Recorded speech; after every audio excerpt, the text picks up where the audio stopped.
고3 후배님들께 올리는 편지예요. 러브레터. 2012년 2월 7일 장영아. 후배님들이 이거 한 가지만 기억해 두셨으면 좋겠어요. 모의고사는 모의고사다. 저는 3월 모의고사를 고3 내내 본 시험 중에서 가장 못 봤어요. 모의고사 이후 일주일 제게 가장 힘든 시간이었어요. 이렇게 바보 같은데 어떻게 대학을 가겠냐면서 자책하고 괴로워했어요. 내가 나를 싫어하는 것만큼 괴로운 일도 없어요. 올 한 해 많이 힘들고 지치고 짜증나고 다 때려치우고 싶고 내가 왜 이걸 하고 있어야 하나 싶기도 하고 집, 학교, 독서실, 학원에 반복되는 생활 때문에 외롭기도 할 거예요. 근데 그냥 좌절해버렸다면 제가 지금 이런 글이나 쓸 수 있었을까요? 자신감 가지세요. 여러분 할 수 있어요. 결과에 대해서 작은 아쉬움도 남기지 않은 사람은 없을 거예요. 하지만 우리는 과정에 대해서만큼은 후회를 남기지 않을 수 있어요. 모두가 내년에 스스로를 자랑스러워하고 있으면 좋겠어요. 안녕하세요. 재밌는 정치, 문제로 다가가는 개념. 소년특강 정치를 맡은 박보입니다.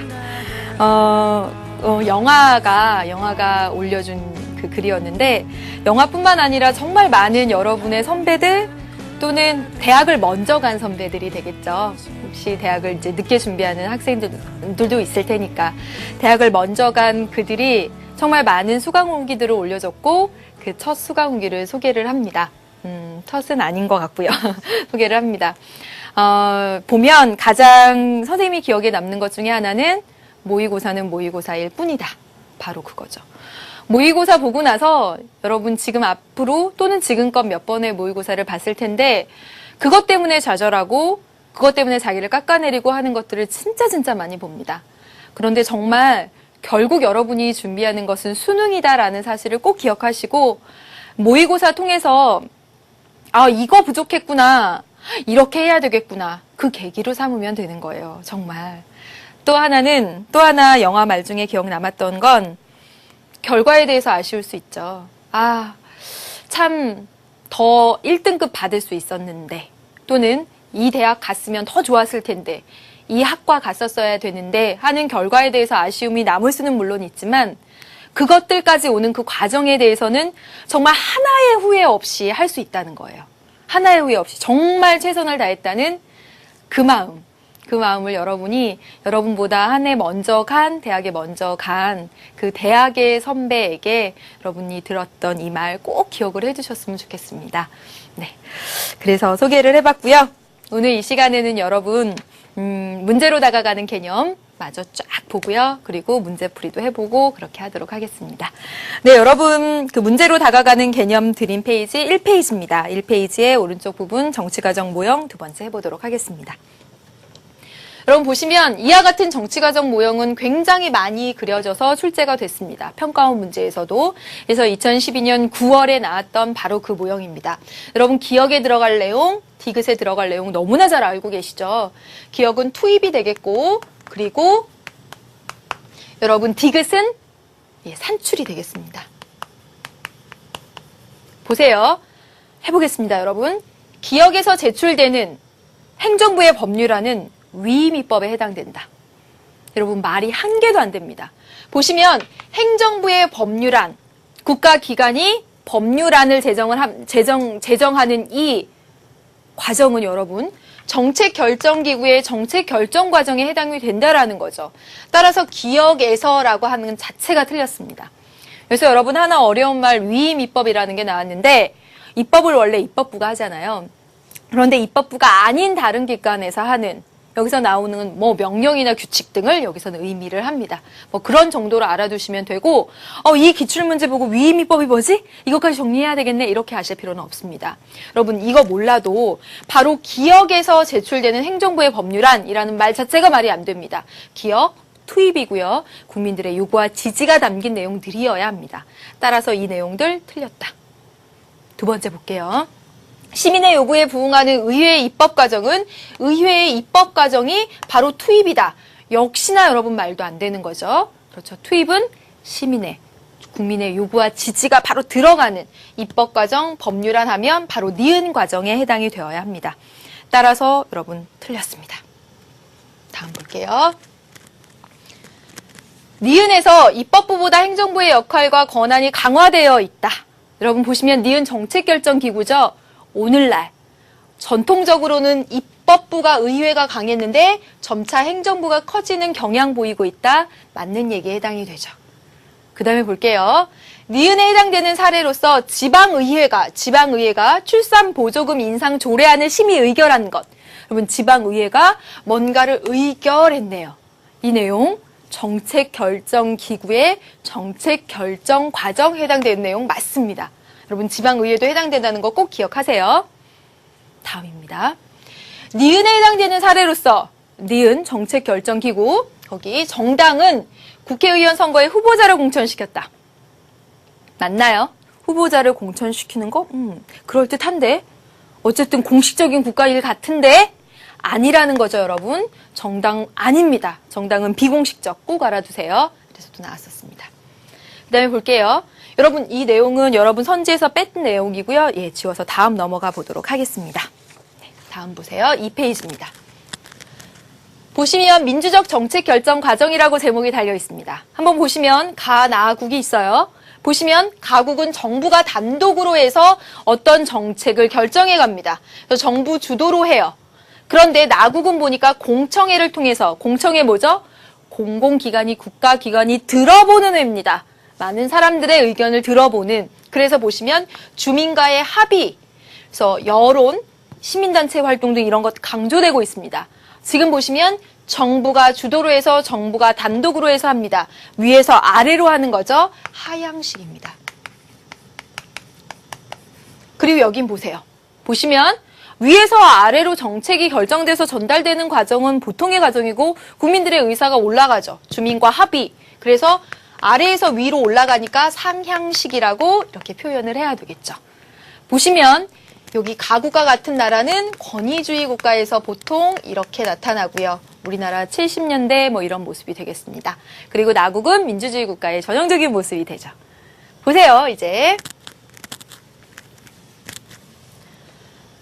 첫 번째, 나에서는 상향식 의사결정이 이루어졌던 거기에서는 가보다 신속한 의사결정이 이루어져 있다. 여러분, 신속한 건 어딜까요? 신속한 건. 가죠, 여러분. 그렇죠. 가에서 신속하죠. 왜냐면 정부가 단독으로 주도로 해서 하니까. 틀린 내용이 되고요. 두 번째, 나에서는 가에서보다 정책 결정 과정에 관여하는 비공식적 행위자들의 의사가 존중되었다. 비공식적 행위자들 여러분 누구 나왔습니까? 여기 보시면 여론, 시민단체 활동들 이런 것들 다 받아들여졌죠. 맞죠? 여러분 맞는 내용에 해당이 됩니다. 네, 다음 볼게요. 이제 정책 결정 과정이에요. 정책 결정 과정, 사회 문제가 있고요. 정책 의제 설정, 결정, 집행, 평가, 완료 이렇게 과정이 됩니다. 사례로서 기억하셔도 되고요. 보세요. 특정한 문제가 신문에 보도되는 것은 정책 의제 설정 단계이다. 맞을까요? 틀릴까요? 신문에 특정한 문제가 막 보도가 돼요. 예, 이것이 바로 정책 의제 설정이다. 그럼 분명히 아니다라는 거예요. 특정한 신문에 이것들이 보도되는 것, 이것을 정책 의제 설정 단계로 보는 게 아니라 이 의제 설정의 주체는 국가기관이 되어야 한다. 따라서 아닙니다. 언론사가 중점이 된 거잖아요. 아니죠. 두 번째, 위법한 행정처분에 대해서 법원의 판결이 난 것은 어떤 정책을 평가한 것이다. 분명히 틀렸습니다. 이런 것들 여러분 예습하셔야, 선생님이랑 같이 하면 그냥 당연하구나 이렇게 하고 넘어가요. 여러분이 예습하셔야 내가 잘못 생각했고 확인하는구나 이게 됩니다. 보세요. 법원입니다. 공식적 국가기관이죠. 선생님 말씀드렸죠. 행정부랑 입법부만 생각하는 게 아니라 행정부, 입법부, 사법부, 헌법재판소, 감사원, 지방자치단체까지 다 그들의 어떤 그 공식적인 행위, 그것은 바로 정책 결정에 해당되는 겁니다. 법원의 판결은 바로 정책 결정에 해당이 되는 거예요. 그럼 아닙니다. 틀렸어요. 이제 다음 보겠습니다. 나에서 보세요. 나가 뭐죠, 여러분? 의제 설정입니다. 의제 설정 단계에서 시민단체가 아동범죄 피해 사례 및 처벌 강화 방안에 대한 공청회를 개최했습니다. 여러분, 시민단체가 주도가 되었기 때문에 국가기관이 중요 문제를 회의의 주제로 설정해야지만 정책 의제 설정이라고 했죠. 따라서 틀린 내용. 다음 보세요.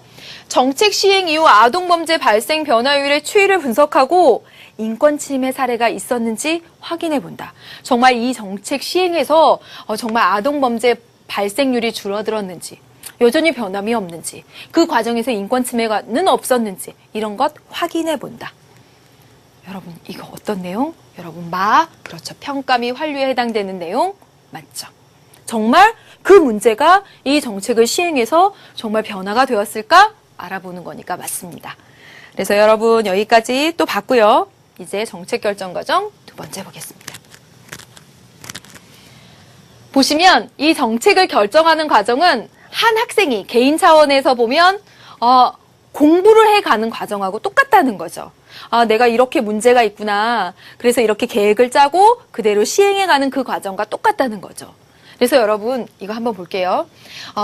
내가 여러 가지 문제가 있지만 영어도 잘 못하고 수학도 잘 못하고 하지만 정치 과목의 부진이 가장 심각하구나. 주제로 설정한 거예요. 맞아요, 여러분.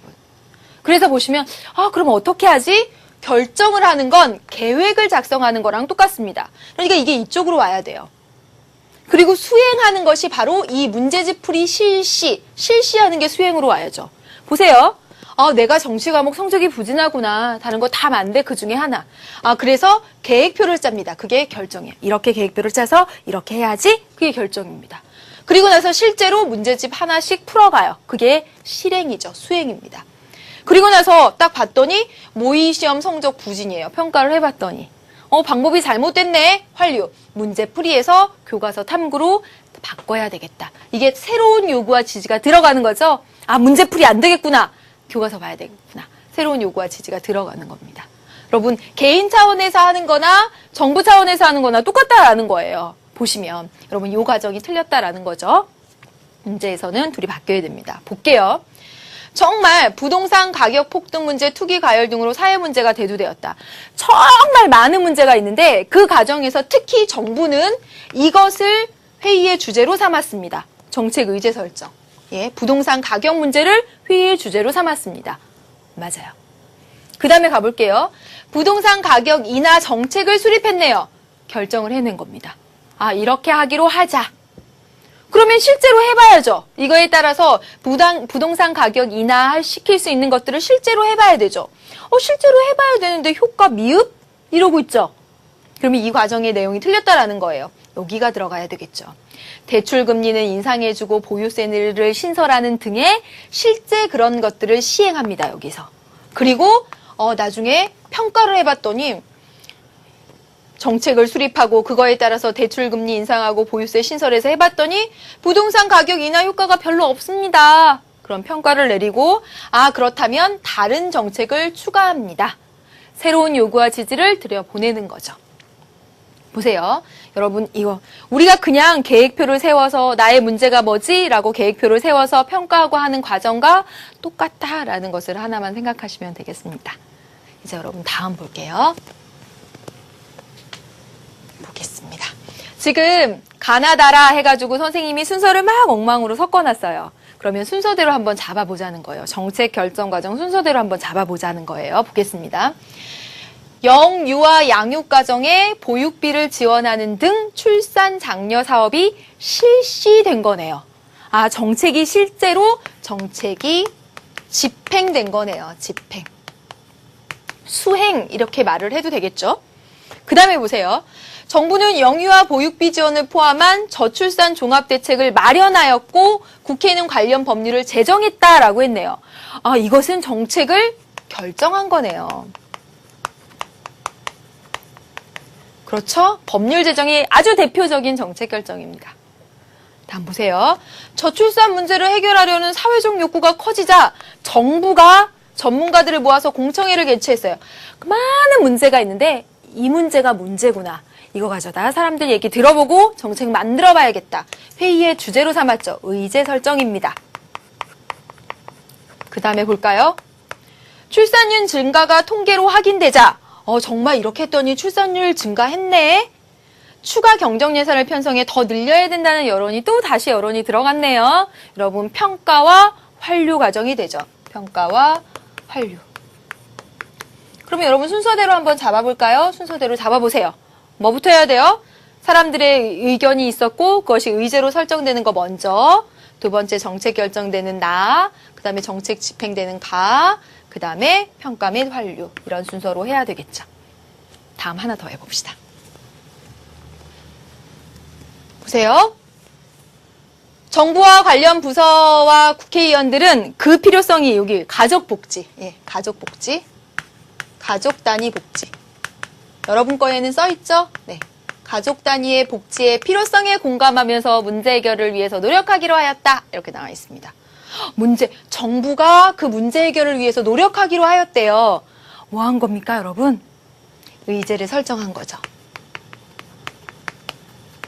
의제를 설정한 겁니다. 그래서 관련 부서가 예산을 확보하고 세부 프로그램을 시행, 개발, 실시입니다. 정책을 수행, 집행한 거예요. 그 다음에 가볼까요? 연구원과 각 단체는 공청회에서 우리나라 가족 해체가 국가의 부담으로 이어질 가능성을 제기하면서 가족 단위의 복지의 필요성을 말했대요. 어떤 연구원과 단체가 필요성을 얘기했다라는 거예요. 여러분 보시면 여기는 이제 투입이 들어가는 거죠. 사회 문제가 제기되는 거죠. 여러분 이 과정을 의제 설정이라고 하면 안 됩니다. 왜냐하면 연구원과 각 단체라는 비공식적 정책 결정자, 비공식적 참여자들이 주도가 되기 때문에 사회 문제가 제기되는 단계다 이렇게 하셔야 됩니다. 다음 볼게요. 그래서 정부와 관련 부서는 기본 법안과 무슨 법안을 마련했다. 법률안을 마련하는 것이 대표적으로 정책 결정이다라고 말씀을 방금 드렸죠. 그러면 순서대로 한번 해볼까요? 순서대로. 사회 문제가 첫 번째 대기되는 다 단계가 제기돼야지만 그 다음에 거기 중에서 하나 의제를 설정하고 그에 따라서 정책을 결정하고 그 다음에 그대로 시행을 하는 거죠. 여러분 이 순서로 이렇게 맞추셔야 합니다. 아주 빡빡하게 2페이지 돼 있는 부분들 말씀을 드렸어요. 네, 다음 보겠습니다. 여러분 정치 참여 유형 이렇게 나왔는데요. 지금 기출문제를 보면 한 두 가지 정도로 이렇게 나왔는데 급진적이냐 보수적이냐 그리고 비합법적이냐 합법적이냐에 따라서 네 가지 영역으로 이렇게 나눴습니다. 그러면 한번 문제를 풀어볼게요. 국민 투표를 통해서 여러분 여기 뭐라고 써야 되냐면 정책 결정입니다. 국민 투표를 통해서 정책 결정에 참여하는 것은 D 유형에 해당된다. 자, 보시면 여러분 국민 투표를 통해서 또는 선거를 통해서 정책 결정에 참여하는 것은 여기 보세요. 합법적인 거 맞죠? 그리고 가장 일반적이고 안정적인 참여 형태입니다. 그래서 보수적이다라고 얘기할 수 있어요. 따라서 D에 들어가는 거 선거에의 참여, 국민 투표에의 참여. 아주 대표적으로 D에 들어가는 거죠. 보수적이라는 말은 가장 안정적인 그런 참여 형태. 이렇게 생각을 하시면 되겠습니다. 그 다음에 보세요. A 유형의 참여가 활성해지면 정책 집행이 수월해질 것이다. 볼까요? A 유형 한번 볼게요. 굉장히 급진적이고 그리고 법을 어기는 형태입니다. 무슨 얘기가 되냐면 가령 예를 들면 이런 거죠. 폭력적 시위 같은 거. 폭력적 시위 급진적이에요. 보수적이라고 볼 수 없죠. 그리고 법을 어겼습니다. 여러분 폭력적 시위 같은 참여가 활성화되면 정책을 집행하기가 수월할까요? 혼란스럽죠. 틀렸습니다. 따라서 틀렸죠. 다음으로 넘겨볼게요.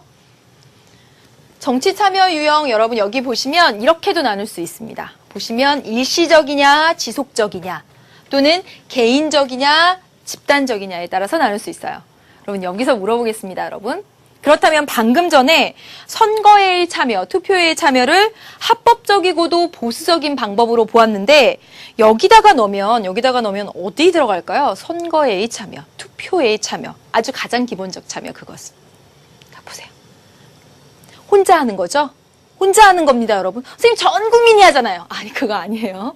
혼자 하는 겁니다, 여러분. 혼자 하고 그때그때만 합니다. 따라서 여러분 여기 A의 선거 또는 투표회의 참여가 바로 여기 들어간다는 걸 꼭 기억을 해둡시다.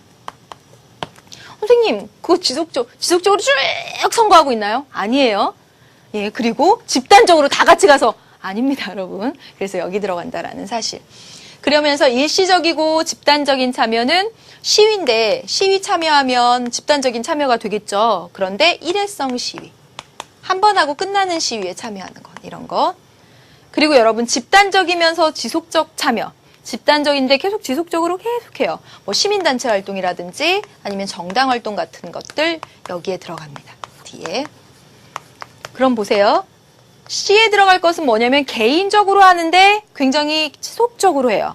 예를 들면 국회의원이 개인이죠. 개인 홈피를 운영하는 거.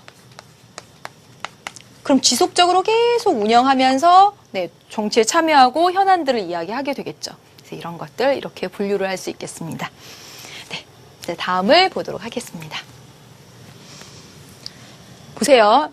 문제는 지금부터 해서 3페이지에 있는 이 내용들이 문제로 정말 많이 출제가 됩니다. 이 내용들이. 진수를 보시고요. 참여 긍정론자의 생각인지 참여 부정론자의 생각인지를 맞추는 거예요, 여러분. 해보겠습니다. 한 사람의 천재가 세상을 바꿀 것이다. 다수가 와서 이래라 저래라 할 필요 없다. 바로 그거죠, 여러분. 엘리트주의입니다. 참여 부정론자. 여러분 이렇게 써나가 보세요. 참여가 저조하면 부정부패가 주장되기 쉽다. 여러분 아시겠죠? 참여를 긍정하는 사람들의 이야기죠. 네. 다음.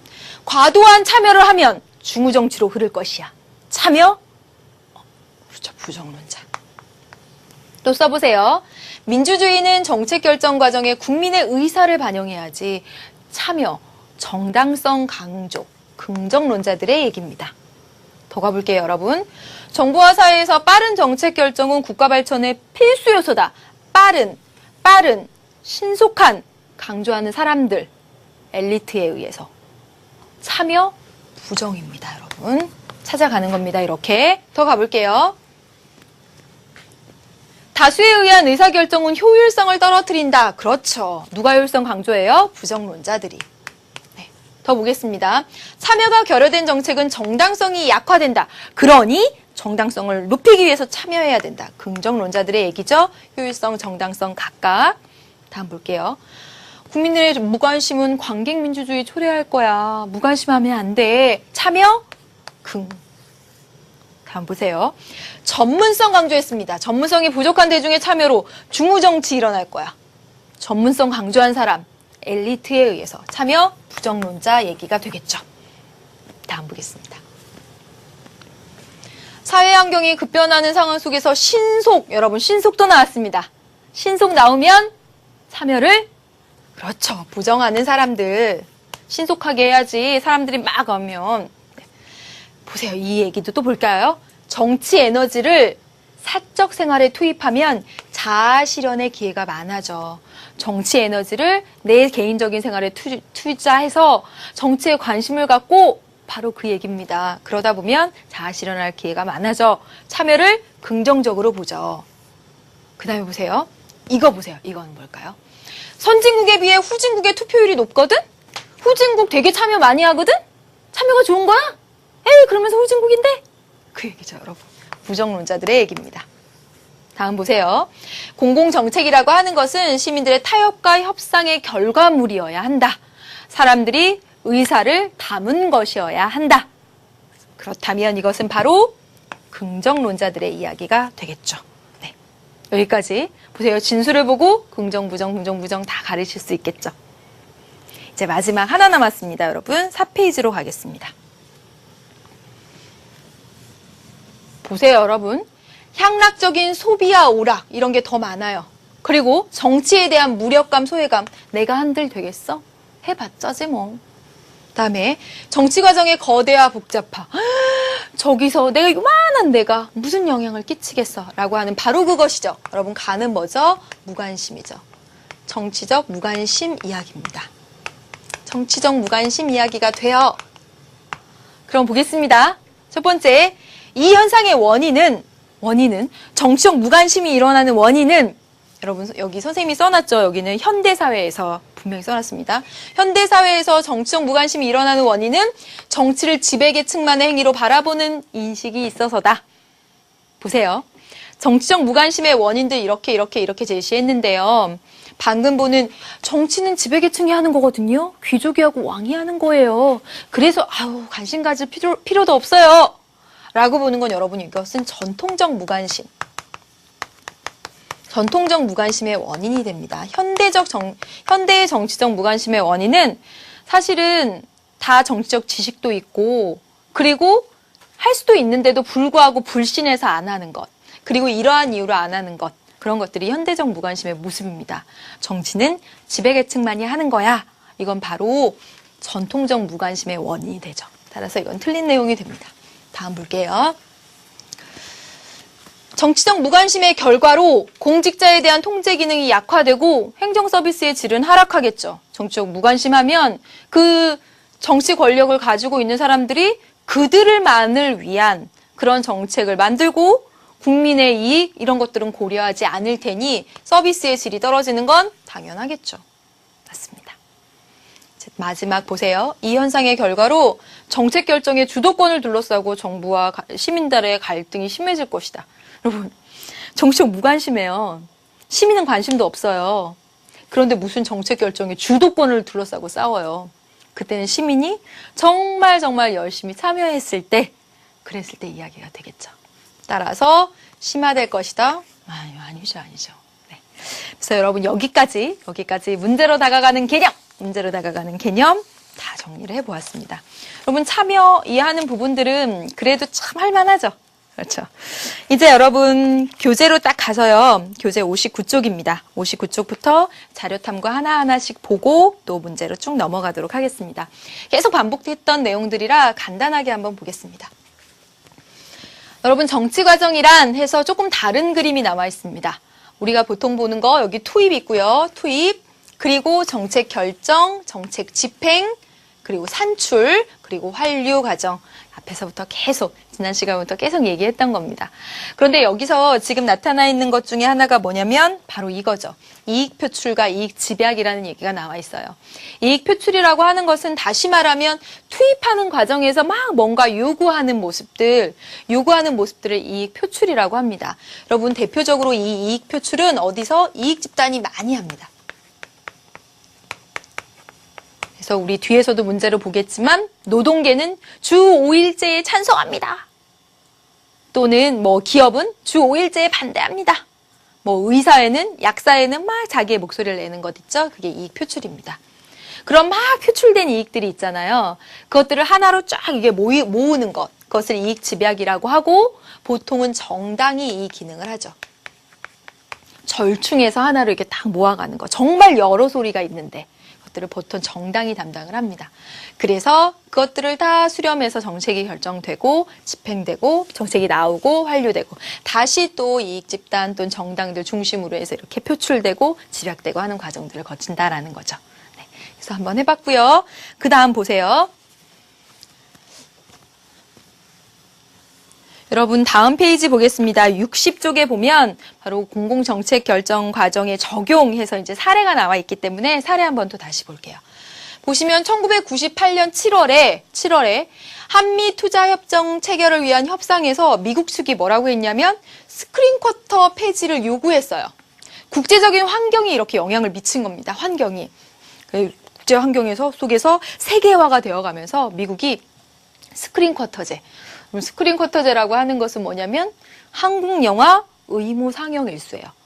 한국 영화를 잘 보존하기 위해, 잘 살리기 위해 무조건 극장들은 1년에 며칠을 꼭 한국 영화를 걸어야 하는 거죠. 그게 스크린 쿼터제입니다. 한국 영화를 보호하기 위해서죠.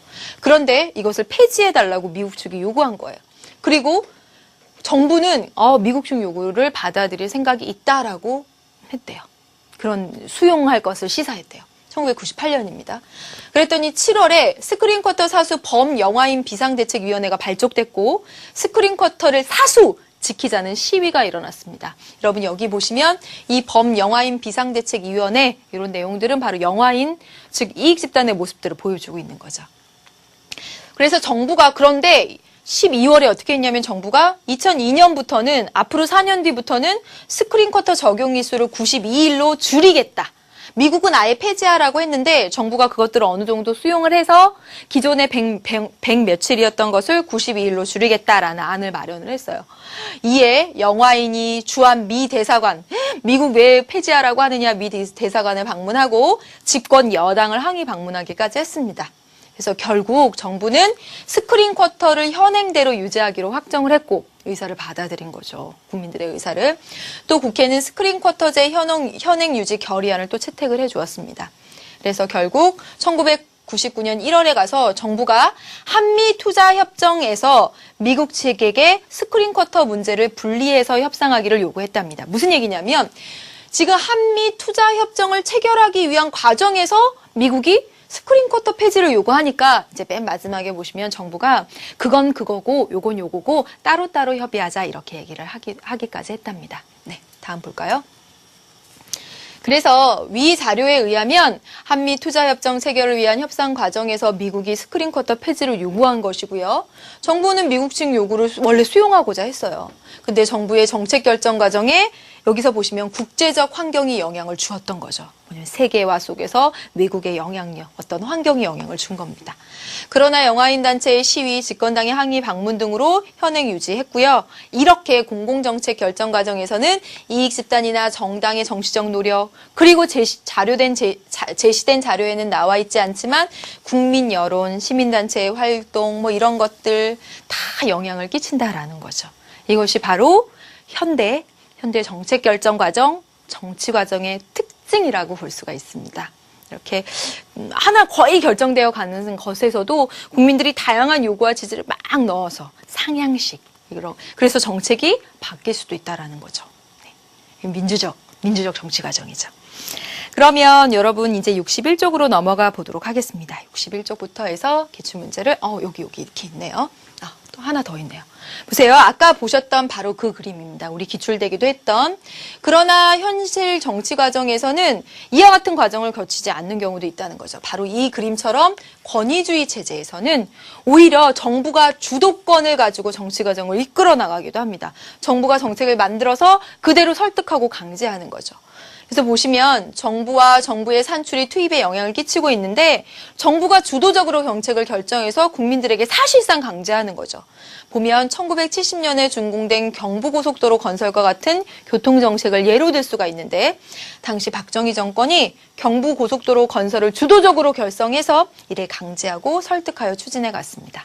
그래서 이와 같은 정치 과정은 권위주의 국가에서 보여지는 그런 모습이고 방금 전에 스크린 쿼터 정책을 변화시켰잖아요. 여론이 들어가서. 네, 현대 정치 과정의 모습이고 민주주의 정치 과정의 모습이고 그렇습니다. 그럼 61쪽 보겠습니다. 이거 넘겨주시겠습니까? 네, 보겠습니다. 그림은 현대 정치 과정을 표현한 것입니다. 이에 대한 설명으로 옳은 것은 보세요. 여기 투입, 그리고 여기 산출. 진짜 잘하시죠? 보겠습니다. 기억은, 투입은 전통적인 정치 과정에서 더 중시되었다. 여러분 전통적인 정치 과정은 하향식. 들렸죠 여러분? 네, 현대 정치 과정에서 강조가 됩니다. 2번, 니은에서는 정책결정기구에서는 입법부보다 행정부의 역할이 강화되고 있는 추세에 있죠. 2번이 정답이 되겠네요. 보시면 D급 볼까요? 산출. 산출에서는 언론, 시민단체, 정당 등이 중요한 역할을 한다. 여러분 산출이라고 하는 것은 정책을 결정해서 딱 내놓는 겁니다. 누가? 국가기관이. 틀렸죠? 네.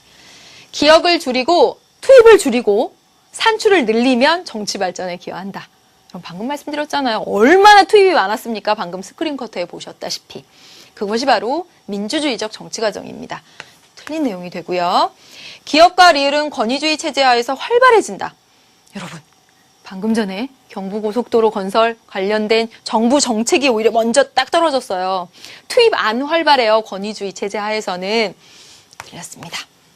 정답은 2번이 되겠습니다. 다음 문제 볼게요.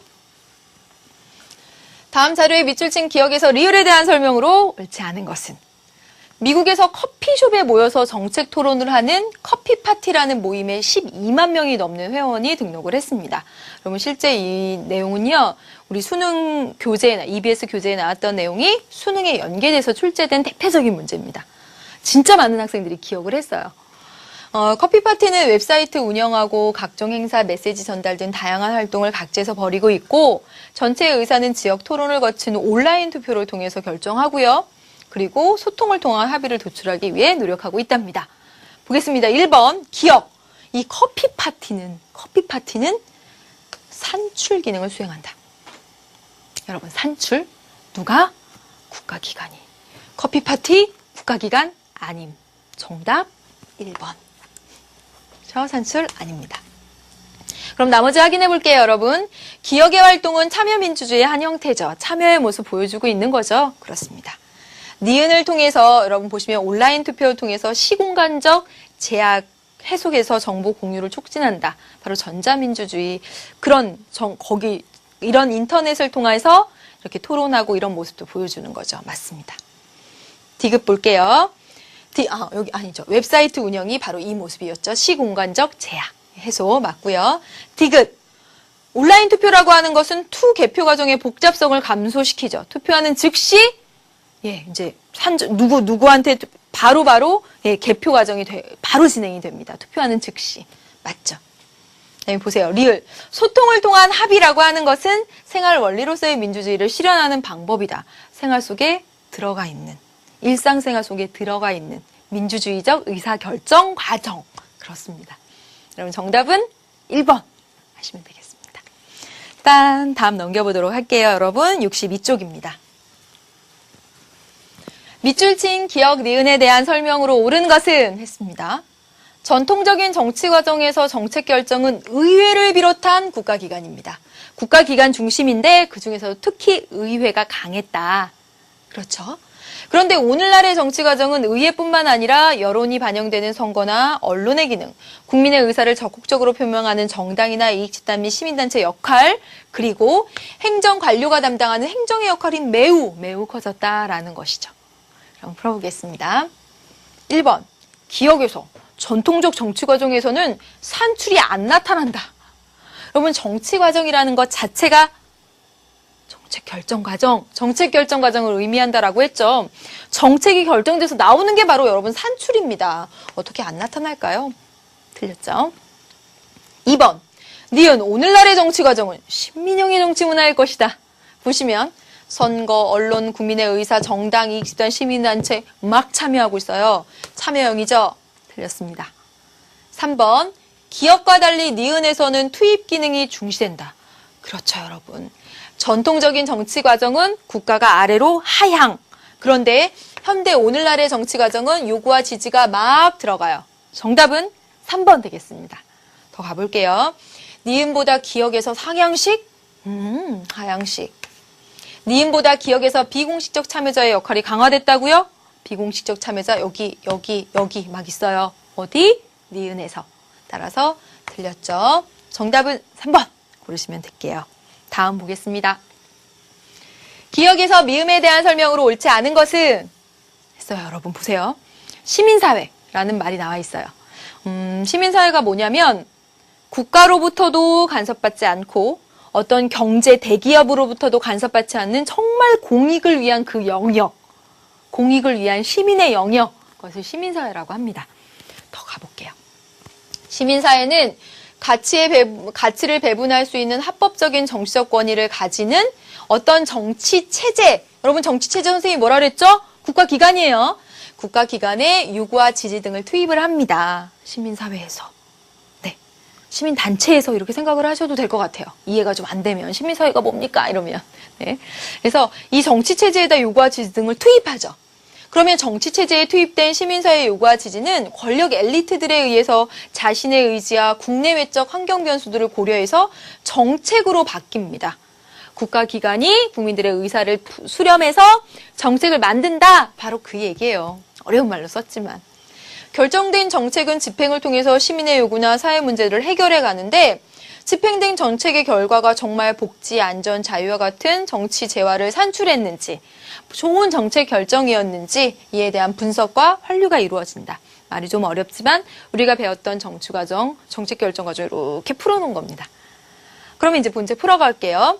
1번, 다원화된 사회일수록 기업의 역할이 커진다. 그렇죠, 여러분.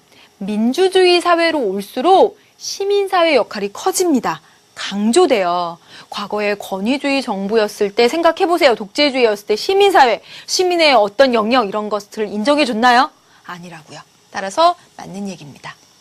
2번, 권위주의 사회에서 니은은 활발하지 않을 것이다. 권위주의 사회에서 투입, 요구, 지지 잘 들으려고 하지 않을 거예요. 맞습니다. 3번, 디귿의 예로, 권력 엘리트의 예로 국회의원과 대통령. 네, 대표적입니다. 맞아요.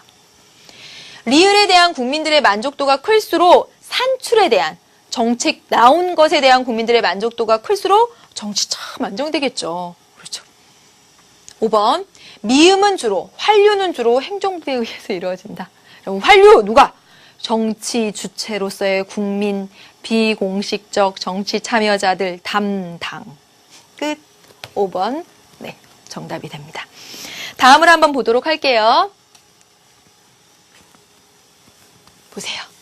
다음은 우리나라의 주 5일제 근무제가 제도화되기까지 과정입니다. 그래서 이제 학교까지 됐는데, 총선거에 참여한 주요 정당들이 주 5일제 근무제를 공약으로 제시를 했대요. 또 보니까 노동자, 사용자, 정부 및 시민단체, 노동자와 기업가 그리고 정부 및 시민단체 대표가 모인 근로시간 단축 특별위원회가 또 발족이 됐고, 그 위원회가 법정 근로시간을 40시간으로 단축해서 주 5일제 근무제를 정착하기로 합의를 했답니다.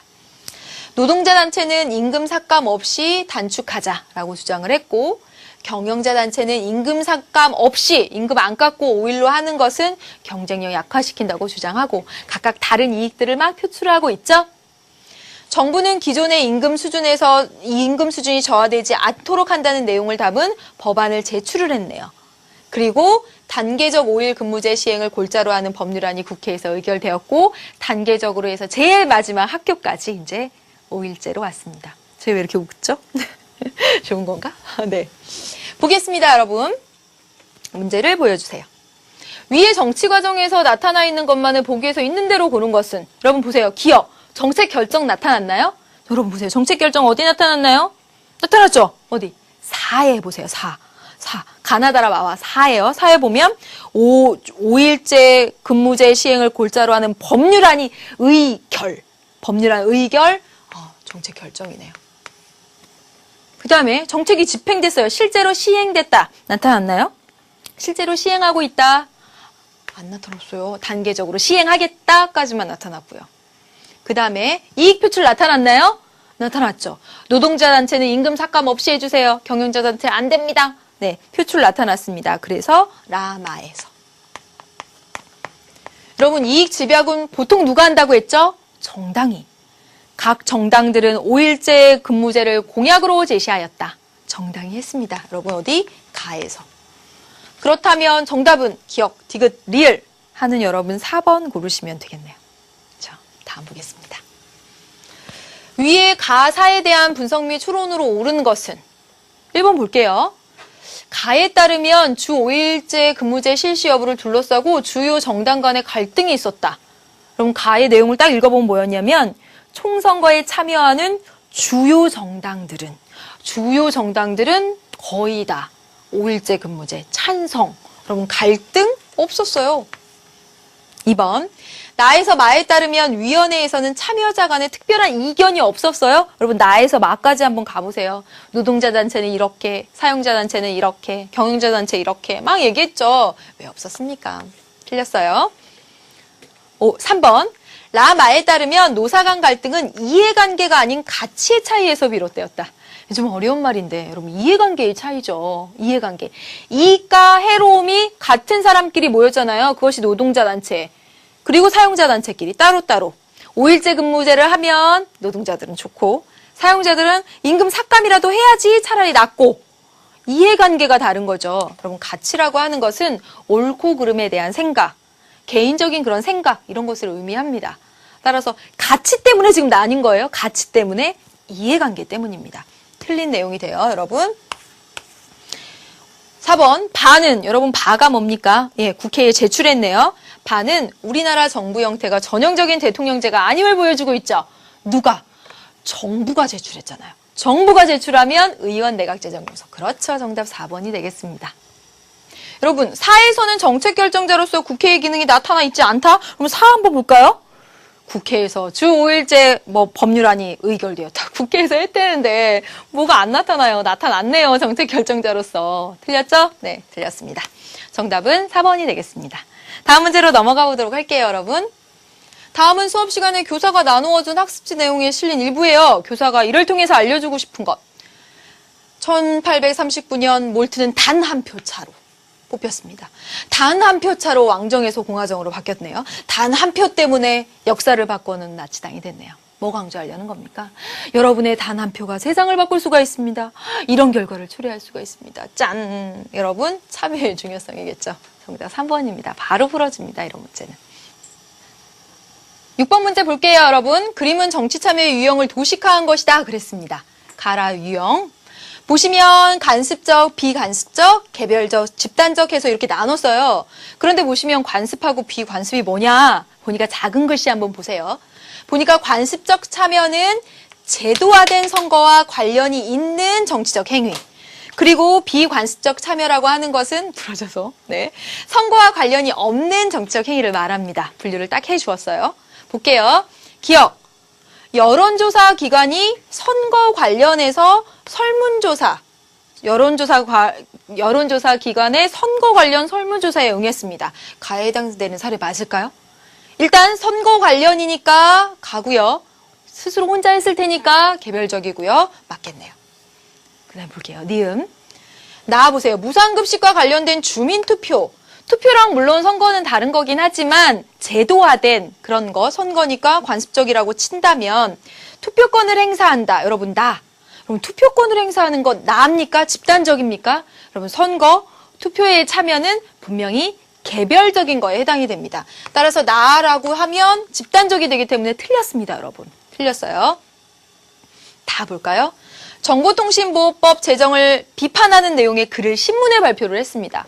신문에 발표했다고 하면 혼자 개별적이 되겠고 비관습적 맞네요. 선거 이외의 참여가 되니까 맞습니다. 리를 볼게요. 노령연금의 인상을 요구하는 소속 정당의 집회에 참석했다. 집회에 참석한 거니까 관습이 아니라 비관습적인 내용들이 되겠고, 그리고 소속 정당의 집회 다 같이 모였으니까 집단적인 참여가 되겠고 맞습니다. 그래서 여러분 기억, 디귿, 리을 이렇게 하시면 되겠습니다. 조금 더 했어야 되는데 또 이렇게 조금 밀렸네요. 그래도 뭐 다음 시간에 또 2단원이고 또 해야 되니까 예, 다음 시간까지 여러분 또 연장해서 뒤에 심화 문제 좀 실전 문제 풀어보고요. 다음 시간에 선거로 또 들어가 보도록 하겠습니다. 숙제 가지고 오세요, 여러분. 다음 시간에 만나도록 하죠. 고생 많으셨습니다. 안녕.